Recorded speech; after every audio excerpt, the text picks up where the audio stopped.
मैं Pushpendra Kumar UPSI selected 2021 लॉयजी भाई रोहित में आपका स्वागत करता हूं। जैसा कि आपको पता है कि कोई भी कॉम्पिटिटिव एग्ज़ाम हो, CGL, CHSL, CPU, NTPC, group D, loco pilot and other, तो अर्थमेटिक का कितना रोल होता है। तो आज मैं आपको छोटी सी वीडियो दूंगा डेमो, जिसमें हम प्रॉफिट एंड लॉस का बेसिक पढ़ेंगे और 1 से 2 क्वेश्चन सॉल्व करेंगे उन पर।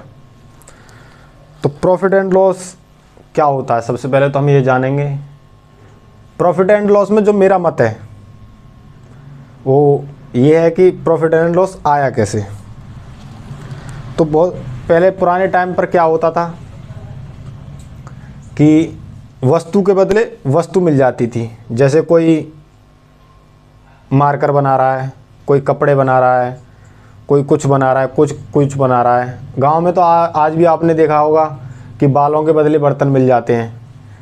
ऐसे ही पुराने टाइम पर क्या होता था कि चीज़ों के बदले चीज़ें मिल जाती थी।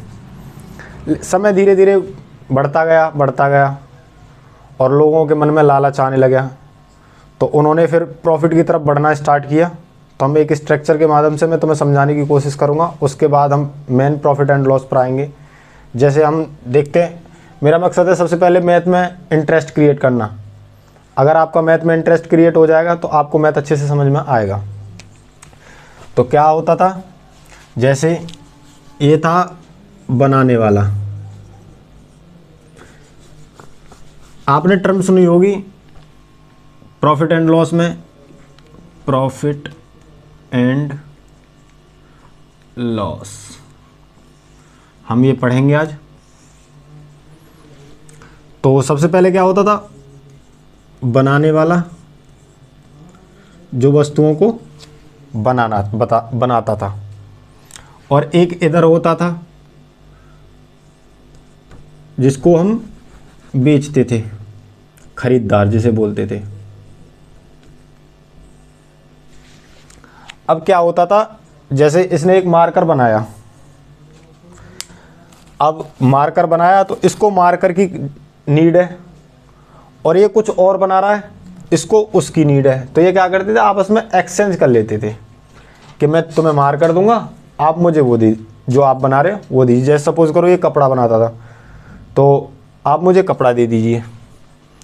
तो जैसे ये मार्कर बनाता था, इसको मार्कर दे के आता था और एक्सचेंज में कपड़ा लेके आता था। समय गुजरता गया, धीरे धीरे पैसे की वैल्यू बढ़ती गई, लोगों को बातें हजम नहीं हुई, व्यापारी वर्ग इसके बीच में इन्वॉल्व हुआ। तो यहाँ पर क्या है, जिसे आप बोलते हैं लाला या दुकानदार।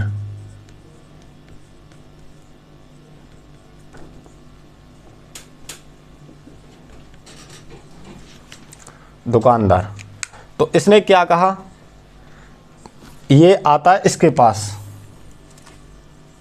और बोलता है कि आप मार्कर बनाते हो, आपका खर्चा 10 रुपये आता है और आप 10 रुपये में देकर चले आते हो, और उसके बदले 10 रुपये की वस्तु लेकर चले आते हो। तो इसने इससे पूछा कि आपके पास कोई और रास्ता है। तो इसने कहा हाँ है। क्या, तो बताइए। तो इसने क्या कहा कि आप अगर 10 रुपये का मार्कर बनाते हो तो हम आपके मार्कर को 11 रुपये में खरीदेंगे। जब 11 रुपये में खरीदेंगे तो बनाने वाले को एक लालच आ गया कि 1 रुपये का फ़ायदा हो रहा है, मैं 10 रुपये की चीज़ 11 में इसको बेचूंगा और फिर इससे 10 रुपये की वस्तु खरीद लाऊंगा, मुझे 1 रुपये का फ़ायदा हो जाएगा। तो इसने 10 की वस्तु बनाई और 11 में खरीदी। अब क्या होता है, फिर धीरे धीरे समय गुजरता गया। आपको पता होगा पहले महिलाएं ज़्यादा बाज़ार में नहीं जाती थी। अब आपको क्या लगता है, ये दुकानदार जो है 11 में खरीद कर 11 में बेचेगा? तो इसने क्या किया, 11 रुपये की वस्तु 12 रुपये में बेचना स्टार्ट कर दिया, शुरू कर दिया। तो धीरे धीरे समय गुजरता गया, कुछ दिनों तक चला। 10 रुपये की चीज़ बन रही थी, कस्टमर के पास 12 रुपये की पहुंच रही थी। दुकानदार 11 में खरीद रहा था, कस्टमर 12 रुपये में खरीद रहा था। लेकिन धीरे धीरे जैसी महिलाओं की एंट्री हुई मार्केट में, आपने देखा होगा, मैंने तो बहुत ऑब्ज़र्व किया है ये सब चीज़ें। आपने भी देखा होगा कि आप मार्केट में जाते होंगे, एक बार्गेनिंग नाम का शब्द सुना होगा कि आप महिला चाहे 5 स्टार होटल में जाएंगी और खाना खा कर आएंगी तो उसमें इतनी खुशी नहीं होगी जो 10 रुपये किलो के टमाटर को जब तक वो 8 रुपये किलो में नहीं खरीद लेंगी। अब क्या हुआ, महिलाओं की मार्केट में एंट्री हुई। अब ये जैसे 10 रुपये का 12 रुपये का मार्कर है, जब 12 रुपये का मार्कर है महिलाएं मार्केट में आई तो उन्होंने कहा कि लाला से पूछा कि लाला ये मार्कर कितने रुपए का है, तो लाला ने बताया 12 रुपये का। तो उन्होंने कहा कि नहीं लाला, हमें 12 रुपये में तो नहीं लेना है, आप हमें इसका जायज़ पैसा बताइए। तो लाला ने कहा नहीं इतने का ही पड़ेगा। तो महिला ने कहा कि नहीं, हम 11 रुपये में खरीद सकते हैं इसे। तो आप ये देख रहे होंगे जब 11 रुपये में महिला को बेचेगा, 11 रुपये में तो लाला ने खुद खरीदा है और 11 रुपये को महिला में बेच देगा, तो यहाँ तो लाला का नो प्रॉफिट नो लॉस हो गया। 11 रुपये में लाया, 11 रुपये में बेच दिया। तो लाला ने कुछ दिन तक ऐसे ही चलता रहा, तो लाला ने सोचा अब इसका और निजात करना पड़ेगा, हम 10 रुपये की चीज़ खरीद कर 11 में ला रहे हैं और 11 की बेच रहे हैं, तो हमें तो कोई प्रॉफिट नहीं हो रहा। तो उन्होंने क्या कहा कि अब हम इस 11 रुपये की वस्तु को 15 रुपये अंकित करेंगे, अंकित मूल्य, और 15 रुपये की वस्तु पर हम 2 रुपये का डिस्काउंट देंगे, 13 रुपये में बेचेंगे। हम इस पर 2 रुपये का डिस्काउंट देंगे, मतलब छूट देंगे। और आपको पता ही है जब मॉल वगैरह में आप गए होंगे, एक बार महिला को जिस वस्तु पर छूट दिख जाए तो अपना आपा खो देती हैं कि इसमें तो बहुत प्रॉफिट है। लेकिन उनको नहीं पता कि जो 11 रुपये की वस्तु थी उसी पर 15 रुपये अंकित करके उसी पर 2 रुपये की छूट दी गई है। तो लाला को क्या हुआ, पहले 11 की वस्तु 12 में बेच रहा था, अब उसने क्या किया, 11 रुपये की वस्तु 15 रुपये अंकित किया और 15 रुपये की वस्तु को 13 रुपये में बेचा। तो लाला को तो पहले से ज़्यादा फ़ायदा हुआ, पहले 1 रुपये का फ़ायदा हो रहा था, अब 2 रुपये का फ़ायदा हो रहा है। लेकिन महिला के दिमाग में उसने क्या बैठा दिया कि हम 15 रुपये की वस्तु दे रहे हैं और उस पर 2 रुपये का डिस्काउंट भी दे रहे हैं, आपको छूट भी दे रहे हैं, और हम आपके फ़ायदे के लिए 13 रुपये की वस्तु बेच रहे हैं। तो महिला भी खुश और लाला भी खुश, ऐसे ही चलता गया। तो अब हम इसे आज भी जो मार्केट में चल रहा है यही चल रहा है, जिसे हम CP, SP, MP profit loss के नाम से जानते हैं। अब हम मैथमेटिक की टर्म में आएंगे तो हम इसको कैसे फ्रेम में डालेंगे। ये तो एक आपको एक कहानी की तरह हो गया, समझाने में आसानी होती है तो इसलिए मैंने बताया। तो अब क्या होता है, CP क्या होता है आपने सुना होगा। सबसे पहले तो CP, सबसे पहले कोई भी चीज़ देखी होगी आपने, वो एक अपने आप में 100% होती है। 100% का मतलब पूरी। आपने देखा होगा कि ये वस्तु 100% है, अगर हम इसको काट दें तो ये कुछ भाग कम हो जाएगा, 90%, फिर 80%। लेकिन ना तो ये 100 से नीचे जाएगी, ऊपर जाएगी, या ना ये 0 से नीचे जाएगी। कोई भी चीज़ माइनस में नहीं हो सकती। अब ये मार्कर है, या तो पूरा ख़त्म हो सकता है या पूरा हो सकता है, लेकिन 0 से ना तो नीचे जा सकता है ना 100 से ऊपर जा सकता है। तो हर चीज़ एक अपने आप में 100% होती है CP। और CP को हम बोलते हैं क्रय मूल्य। अब कुछ लोग कहेंगे सर ये क्रय मूल्य क्या होता है। क्रय मूल्य वह होता है जिस पर वस्तु बनकर तैयार होती है। जैसे किसी वस्तु को बनाने में 10 रुपये का खर्चा आया तो वो क्रय मूल्य होता है। अब एक होता है SP। SP का मतलब होता है, CP का इंग्लिश में कहते हैं कॉस्ट प्राइस, और SP को कहते हैं सेलिंग प्राइस।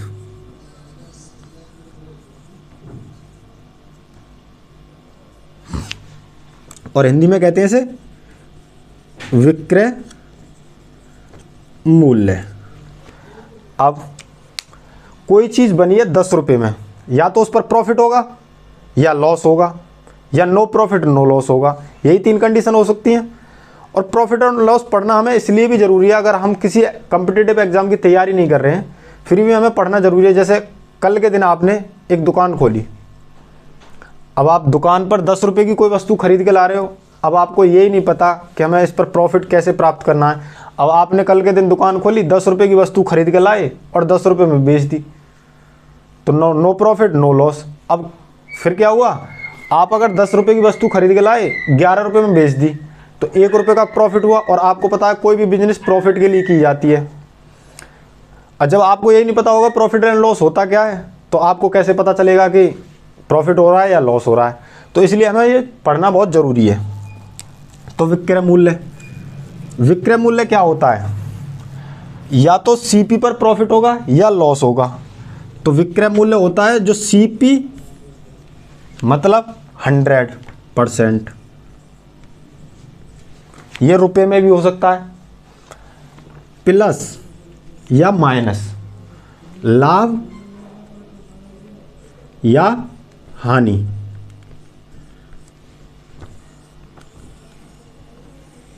अब आप बोलेंगे सर ये प्लस माइनस क्या है, तो अगर सीपी पर क्रय मूल्य पर अगर लाभ होगा तो प्लस होगा। जैसे कोई वस्तु 100 रुपये की है, अगर उस पर 20 रुपये का लाभ है तो प्लस होगा, 120 रुपये में बेची गई, तो ये क्या होगा, एसपी। अब बोलेंगे सर हानि कैसे होगी, तो अगर हानि होगी तो माइनस होगा। जैसे 100 रुपये में वस्तु खरीद कर लाए तुम, 20 रुपये कम में बेच दी, 80 रुपये में बेच दी वो, तो ये क्या होगा, हानि। ये दोनों कंडीशन में एसपी होगा। तो यहाँ प्रॉफिट हो रहा है और यहाँ लॉस हो रहा है। अब आपने कहा सर हम ये एसपी प्रॉफिट एंड लॉस निकालेंगे कैसे, तो आइए देखते हैं कैसे निकालेंगे। मैथ जो अर्थमेटिक है ये हमारी रियल लाइफ से जुड़ा हुआ है और आप ये फील भी करेंगे। जैसे अब आपको लाभ निकालना है, लाभ प्रतिशत, तो लाभ कब होगा, जब हम किसी वस्तु को कम में बनाएंगे और ज़्यादा में बेचेंगे। जैसे किसी वस्तु को 10 रुपये में बनाएंगे और 11 रुपये में बेचेंगे, तभी तो लाभ होगा। तो क्या होता है, लाभ क्या होगा, जब एसपी ज़्यादा होगा सीपी से। अब मैंने आपको क्या बताया था, लाभ प्रतिशत या लाभ जो निकालते हैं वो किस पर निकालते हैं, कॉस्ट प्राइस पर। तो नीचे क्या होगा, सीपी। ये क्या होती है हमारी बेस वैल्यू।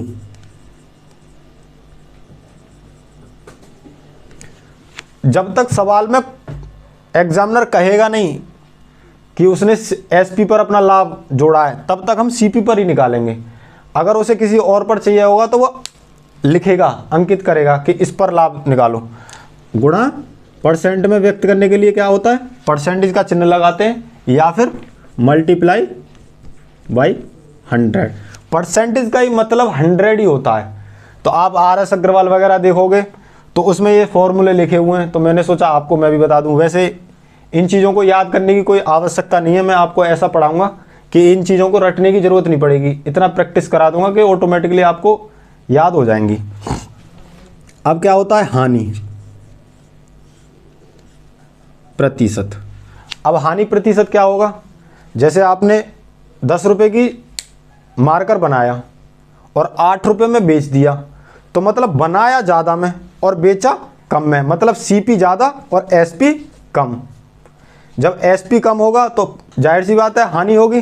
तो क्या होगा, सीपी माइनस एसपी बटे सीपी गुणा 100। अब ये सब बच्चों को समझ में आ रहा होगा एसपी और सीपी क्या है, लेकिन कुछ होंगे जो अब भी नहीं पता होगा। चलो मैं लिख देता हूँ। सीपी मतलब कॉस्ट प्राइस, क्रय मूल्य। एसपी मतलब विक्रय मूल्य। ठीक है। अब क्या होता है, एक आपने सुना होगा छूट। इस पर हमारे भारतीय लोग बहुत खुश होते हैं, छूट। जैसे आप मॉल वगैरह में गए होंगे, ज़्यादातर अक्सर लोग आजकल मॉल से ही खरीदते हैं। तो मॉल में गए होंगे, देखा होगा सामने जींस टंगी रहती है लाइन में, उस पर लिखा होता है 1199 रुपये प्राइस, और उस पर लिखा रहता है एक्स्ट्रा 20% छूट। तो जो छूट होती है वो किस पर दी जाती है, हमेशा जो 1199 होता है वो क्या होता है, मार्केट प्राइस, मतलब अंकित मूल्य। हमेशा जो छूट दी जाती है वो किस पर दी जाती है, अंकित मूल्य पर। हमेशा लिख लीजिए, जो छूट दी जाती है वो हमेशा किस पर दी जाती है? अंकित मूल्य पर। तो अब यहाँ पर आप कहेंगे सर इस स्थिति में एसपी कैसे निकलेगा? तो मैंने अभी कहानी बताई थी आपको, लाला था, 11 रुपये में खरीदता था, 12 में बेचता था, महिलाएं आई तो उसने 11 को 15 में कन्वर्ट कर दिया और 15 पर 2 रुपये की छूट दे दी, 13 रुपये में बेचने लगा। तो उसका क्या मतलब है, जब 13 रुपये में वो बेच रहा है तो 13 रुपये क्या था? वो सेलिंग प्राइस। तो क्या होगा यहाँ इस स्थिति में क्या होगा? एसपी बराबर अंकित मूल्य माइनस डिस्काउंट,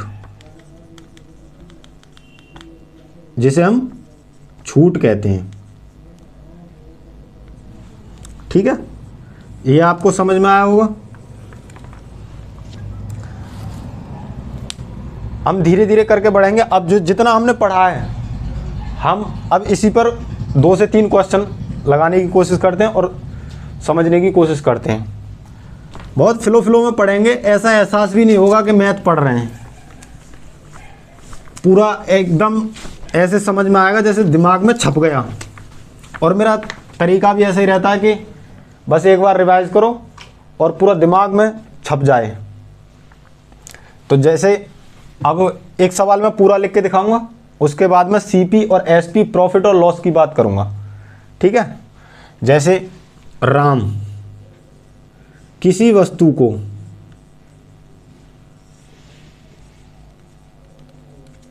10 रुपये 100 रुपये में बनाकर तैयार करता है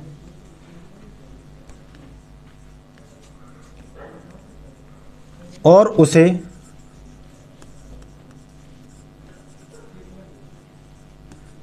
150 रुपये में श्याम को बेच देता है, तब उसका लाभ प्रतिशत बताइए। सवाल समझ में आ गया? एक बार पढ़ते हैं सवाल को। राम किसी वस्तु को 100 रुपये में बनाकर तैयार कर रहा है, मतलब बनाकर तैयार कर रहा है, उसका क्या मतलब है? सीपी मतलब क्रय मूल्य, मतलब कॉस्ट प्राइस। सीपी बराबर कितना हो गया हमारा? 100। अब क्या है, और उसको 150 रुपये में बेच देता है, मतलब बेच देता है, बेचने का मतलब उसने 100 रुपये में बनाकर तैयार किया, दूसरे को 150 रुपये में दे दी, तो मतलब क्या होगा उसका? सेलिंग प्राइस 150 रुपये। अब उसने पूछा है कि प्रॉफिट परसेंट बताइए। तो मैंने प्रॉफिट क्या बताया था? प्रॉफिट कब होता था? जब मैंने बताया था एसपी ज़्यादा होगा और सीपी कम होगा। तो SP minus profit percent, SP minus CP upon CP into 100, क्योंकि जो प्रॉफिट निकलता है वो हमेशा सीपी पर निकलता है। ये लिखना इसलिए पड़ रहा है क्योंकि अभी नए हो तो आपको थोड़ा परेशानी होगी समझने में। तो धीरे धीरे करके ये रिदम में आएगा, ये लाइनें ख़त्म हो जाएंगी, फिर हम सीधा 100-150 का डिफरेंस देखेंगे और सीधा आंसर देंगे। तो धीरे धीरे करके बढ़ेंगे। तो एसपी कितना है? 150 रुपये। और सीपी कितना है? 100 रुपये। और सीपी बटे 100 रुपये, तो मतलब 50/100 और प्रॉफिट के लिए गुणा 100, तो मतलब 50%। अब हम, मेरा विश्वास है ये सभी को समझ में आ गया होगा। जिसको नोट करना है वो नोट कर लीजिए, मैं इसको मिटा देता हूँ।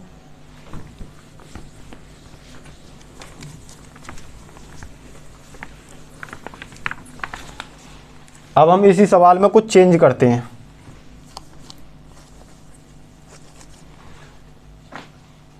जैसे राम किसी वस्तु को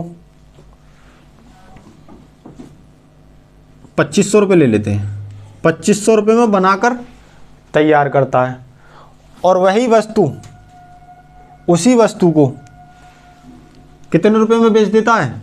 2000 रुपये में। तो अब उसका क्या हानि प्रतिशत बताइए। कभी कभी एग्जामिनर क्या तुम्हारा चेक करने के लिए यहाँ पर लिखेगा लाभ या हानि प्रतिशत बताइए, तो आपको पता होना चाहिए सीपीयू क्या होता है और एसपी क्या होता है। तो अब राम 2500 रुपये में वस्तु बना रहा है, मतलब सीपी 2500 रुपये, और बेच कितने में रहा है? एसपी सेल कितने में कर रहा है? 2000 रुपये। अब ये तो कोरिया के लड़का भी बता सकता है कि कोई चीज़ 2500 रुपये में बनकर तैयार हुई और 2000 रुपये में बेची गई तो घाटा ही होगा। तो कितने रुपए का घाटा है? 500 रुपये का। कितने पर? 2500 रुपये पर, गुणा 100। 2 जीरो से 2 जीरो साफ, 25 दूनी 50, 20% हानि। अब मैंने एक कॉन्सेप्ट समझाया था आपको डिस्काउंट वाला। अब हम उस सवाल की तरफ बढ़ते हैं। आपको समझ में आ गया होगा, नोट कर लिया होगा।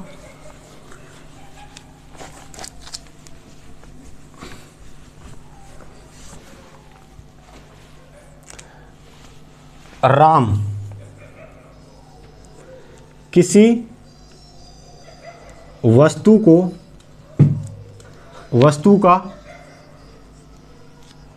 का मूल्य अंकित मूल्य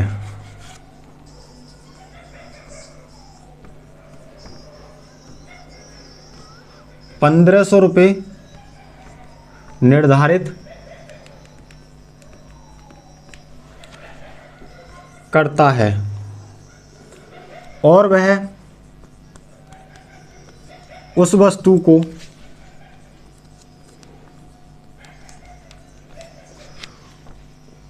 कुछ डिस्काउंट सहित, कुछ छूट सहित 1200 रुपये में बेच देता है,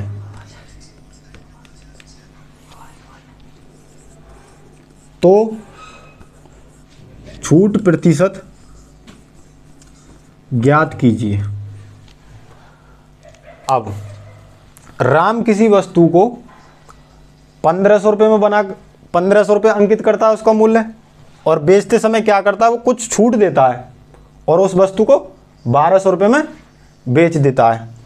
तो इसमें सवाल में यही पूछा है कि छूट प्रतिशत ज्ञात कीजिए। अब ये दे रखा है इसने 1500 रुपये। अंकित मूल्य क्या होता है? मार्कअप प्राइस, मार्केट प्राइस भी बोलते हैं इसे। तो अंकित मूल्य कितना है? एमपी कितना हो गया? 1500 रुपये। और एसपी कितना हो गया? एसपी कितना हो गया? 1200 रुपये। ठीक है। और हमेशा जो छूट दी जाती है वो किस पर दी जाती है? एमपी पर, अंकित मूल्य पर। क्योंकि वहां पर मैंने आपको बताया था कहानी में कि लाला 15 रुपये अंकित कर रहा था, तो उस 15 रुपये पर ही वो 2 रुपये की छूट दे रहा था, ना कि 11 रुपये में जिसमें खरीदी थी उस पर छूट दे रहा था। तो 1500 रुपये अंकित किया और 1200 रुपये में वस्तु बेच दी, तो कितने रुपये की छूट दी? 300 रुपये की। कितने पर? 1500 रुपये पर, गुणा 100, छूट प्रतिशत। तो 0 से 0 गया, ठीक है।